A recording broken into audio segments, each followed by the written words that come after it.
একবার কাউকে পাঠান, অনেক মানুষ এসব গুনাহ করা থেকে বেঁচে যাবে। একা আছেন, আল্লাহকে স্মরণ করুন। কষ্টে আছেন, মোহাম্মদ ও আলে মুহাম্মদের উপর দরুদ পড়ুন। মন খারাপ থাকলে ইয়া হাইয়ু ইয়া কাইয়ুমও পড়ুন। টেনশনে থাকলে ইয়া রাহিমও পড়ুন।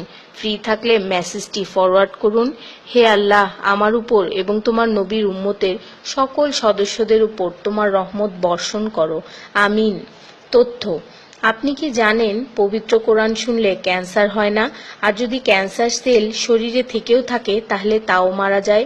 দীর্ঘ সময় ধরে আল্লাহকে সেজদা দিলে জ্ঞান ও বুদ্ধিশক্তি বাড়ে। মাথা ব্যথার সমস্যা হয় না, চুল পড়া দূর হয়ে যায়।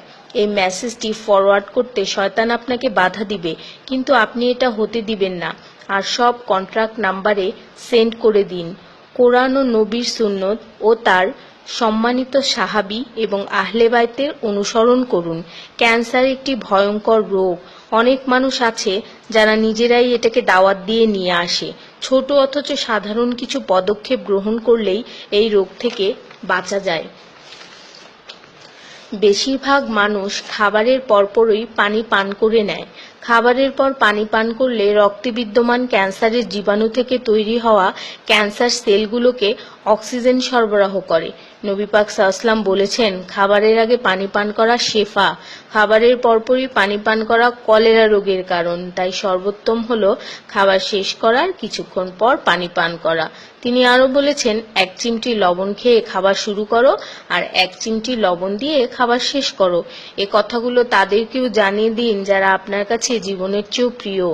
যদি কোনো ব্যক্তি ঘুমানোর সময় 21 বার বিসমিল্লাহির রহমানির রহিম পড়ে, আল্লাহ তখন ফেরেশতাদেরকে হুকুম দেন এই ব্যক্তির প্রতিটি নিঃশ্বাসের বদলে নেকি লেখা হোক।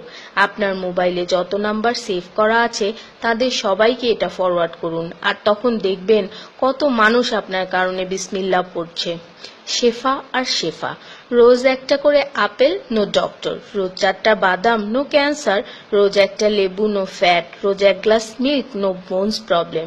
রোজ 12 গ্লাস পানি, নো স্কিন প্রবলেম। রোজ 4টা খেজুর, নো উইকনেস। রোজ 5 ওয়াক্ত নামাজ, নো টেনশন।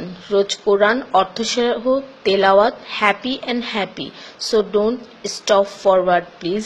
স্কিনের জন্য অজুর পানি, হার্টের জন্য কোরআন তেলাওয়াত, স্বাস্থ্যের জন্য নামাজ, আর খুশি থাকার জন্য আল্লাহর জিকির করুন। জেনে রাখবেন, ভালো কথা প্রচার করা সৎকার সমতুল্য, সাথে 30 লাখ নেকি